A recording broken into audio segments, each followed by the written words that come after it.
बहू की इच्छा का ख्याल कोई नहीं रखता। सुमिता जी दीपक जी के साथ बाहर जाने के लिए तैयार हो रही थी। अभी तक तुम्हारा मेकअप नहीं हुआ, जल्दी करो वरना मूवी शुरू हो जाएगी। हो तो रही हूँ, जरा धीरे बोलिए, मैंने घर पर किसी को नहीं बताया। अच्छा आप गाड़ी निकालिए, तब तक मैं बहू को काम बताकर आती हूँ। सुमिता जी धीरे से मुस्कुराते हुए बोली।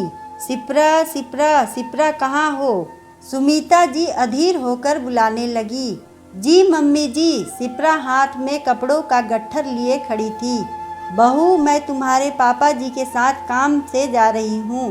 ये कपड़े तह करके सबके कमरे में रख देना। रात का खाना मेरा और पापा जी का मत बनाना। अम्मा जी को दलिया बनाकर दे देना। निम्मो और पराग आएंगे तो वो जो कहेंगे बनाकर दे देना। देखना वो लोग ठीक से खा लें।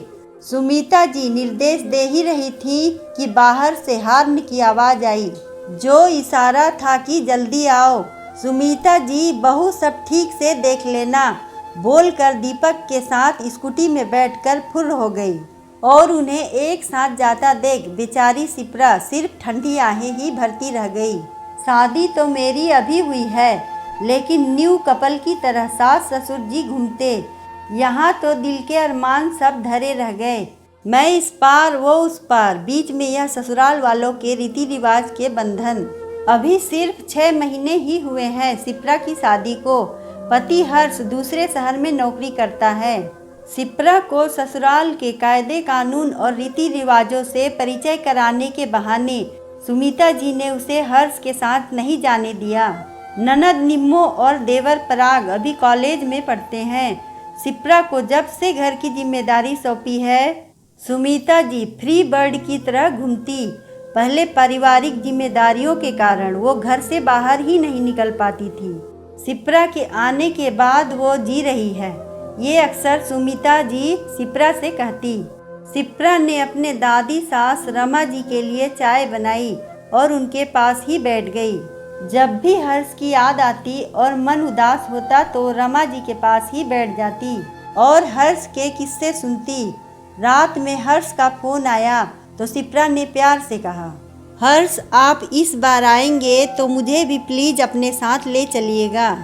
सिप्रा तुम समझती क्यों नहीं, तुम घर की बड़ी बहू हो। अपनी बहू को लेकर मम्मी और निम्मो और पराग की अपनी भाभी को लेकर बहुत सारी इच्छाएं हैं। जब तक उनकी सबकी इच्छा पूरी नहीं हो जाती मैं तुम्हें अपने साथ नहीं ला सकता। हर्ष ने बेबसी बताई। तुमको सबकी इच्छाओं का ख्याल है और मेरी इच्छाओं का क्या? क्या मेरी कोई इच्छा नहीं है? मानती हूँ कि शादी के बाद पति से जुड़े सभी रिश्तों को निभाना होता है, लेकिन यह बोझ सिर्फ मुझ अकेली पर क्यों? सबकी इच्छाओं का ख्याल रखने वाली की इच्छाओं का ख्याल किसी को नहीं है। कभी कभी लगता है कि मम्मी जी को अपने बेटे के लिए पत्नी नहीं बल्कि अपने लिए एक मुफ्त की नौकरानी चाहिए थी। खुद पापा जी के साथ मूवी देखने गई है और दादी जी से कहा कि जरूरी काम से गई। हर वीकेंड पर मम्मी जी और पापा जी बाहर जाते। निम्मो और पराग भी अपने दोस्तों के साथ पार्टी करते और मैं अकेले अपने कमरे में ही विरह के गीत सुनती या फिर उन लोगों के घर आने का इंतजार करती। अब बहुत हुआ, इस बार अगर तुम मुझे अपने साथ नहीं ले गए तो मैं अपने मायके चली जाऊंगी। मुझे पत्नी होने का और एक बहू का अधिकार चाहिए। सिप्रा ने भी आज हर्ष को अल्टीमेटम दे दिया। सिप्रा को बुलाने आई रमा जी ने उसकी और हर्ष की सभी बातें सुन ली और मन ही मन एक फैसला कर लिया। दूसरे दिन रविवार था। सभी एक साथ नाश्ता कर रहे थे कि रमा जी ने अपनी इच्छा बताकर सबको सॉफ्ट कर दिया। अम्मा ये आपकी कैसी इच्छा है? सुमिता हैरानी से बोली। कैसी इच्छा तो ऐसे बोल रही जैसे मैंने मंगल ग्रह पर जाने की इच्छा बता दी। अरे परपोता परपोती का मुंह देखना चाहती हूँ, और क्या। मरने से पहले सोने की सीढ़ी चढ़ने की इच्छा है, और क्या। रमा जी ने सिप्रा का हाथ पकड़कर उसे प्यार से देखते हुए कहा, सिप्रा तुम जाने की तैयारी करो। मैंने हर्ष को बोल दिया है, वो इस बार आएगा तो तुम्हें अपने साथ ले जाएगा। रमा जी के यह बोलते ही शिप्रा को छोड़कर सबके चेहरे बन गए। भाभी चली जाएगी, निम्मो और पराग एक साथ बोले। अम्मा जी, अभी बहू को हम नहीं भेज सकते। अभी तीज त्योहार आ रहा है, उसे हमारे घर के सभी रीति रिवाज सिखाने हैं।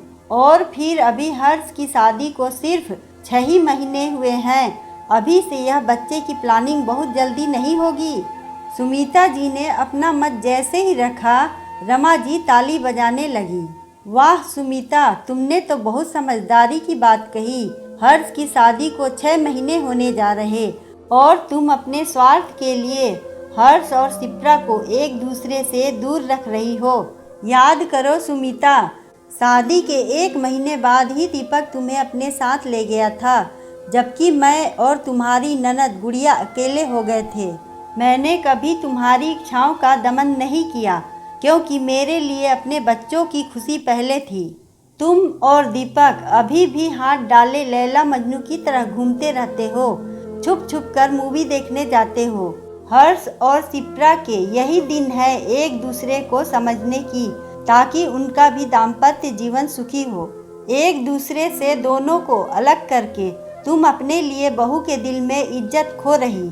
और तुम दोनों, निम्मो और पराग, शिप्रा के आने से पहले दोनों अपने काम करते थे या नहीं? फिर इसके आते ही सबको क्या हो गया? जिम्मेदारी सिखाने के बहाने तुम लोग अपनी ही जिम्मेदारी भूल गए हो। रमा जी की बात सुनकर सबको सांप सूंघ गया, सबके सिर झुक गए। और तू दीपक, तुझसे इस तरह की बेवकूफ़ी की उम्मीद नहीं थी। माना कि उस समय सुमिता ने ही जिद की थी साथ जाने की, लेकिन जब शिप्रा को तेरी पत्नी ने रोका तो तू उसे समझा ना पाया कि वो अपने दिन कैसे भूल गई। रमा जी की बातों का दीपक के पास कोई जवाब नहीं था। हाँ हर्ष, इस बार नवरात्र में ज़्यादा दिन की छुट्टी लेकर आना। नवरात्र की पूजा के बाद शिप्रा को अपने साथ ले जाना। थोड़ी देर बाद सुमिता ने हर्ष को फ़ोन पर यह खुशखबरी दी और यह खबर सुनकर शिप्रा के चेहरे पर पति मिलन की लालिमा छा गई, जिसे देख रमा जी धीरे से बोली, मैंने तेरी इच्छा पूरी कर दी। अब तू भी मेरी सोने की सीढ़ी चढ़ने की इच्छा जल्दी पूरी करने की कोशिश करना। रमा जी की बात सुन शिप्रा उनके गले लग गई। अगर आपको हमारी कहानी अच्छी लगे तो वीडियो को लाइक करें, चैनल को सब्सक्राइब करें और कमेंट में बताएं कि आपको कहानी कैसी लगी। धन्यवाद।